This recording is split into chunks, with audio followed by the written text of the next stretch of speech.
welcome to Read or Not to Read and this week's Wednesday review. We're talking about the Guernsey Literary and Potato Peel Pie Society by Marianne Shaffer and Annie Barrows. Try saying that 10 times fast. You guys, I adored this book. It's just one of those near-perfect stories that I want to hold close to my heart and never forget. It's hilarious, compelling, heartbreaking, and overall just lovely. So very lovely. I would probably make everyone read this if I had my way. This was a recommendation from a friend of mine, and I am now going to read every recommendation that she gives me. I mentioned that I had just learned that during World War II, the Channel Islands were actually occupied by the Nazis for 5 years, which was something that I did not know. That's actually the basis of this book. The main character is a writer looking for her next idea for a book, and she begins conversing with the inhabitants of one of these islands that was occupied. This book is completely composed of the correspondence between the characters. You see what I did there? Composed letters. You composed letters. Ba-dum-bum! Shaffer pulls off this format really well.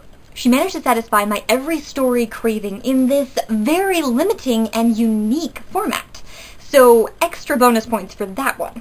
This book takes place in 1946, just after World War II, and it could be because I'm currently obsessing over this era, but I was sucked right into this story. Shaffer draws you right into the time period by having her characters talk about the end of the war, how London is coming back from that, like people taking down their blackout curtains.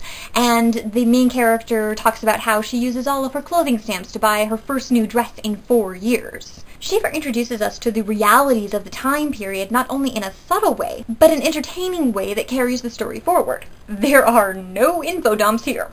I love this book so much because it deals with the hopes and the horrors of World War II without sugarcoating it or making it completely depressing. She deals a lot with the heartache and the realities of the war, but she manages to keep the book as a whole upbeat and entertaining. I laughed more than I cried, but there were definitely tears.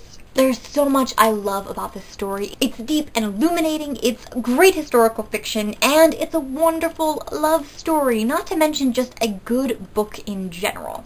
Now, it will only get 4 stars from me because there were just a couple of things that kind of clashed with my personal values, that irked me, that I had issue with. And so I couldn't wholeheartedly grant this story 5 stars. The Guernsey Literary and Potato Peel Pie Society by Marianne Shaffer and Annie Barrows gets 4 stars, and yes, you should probably read this.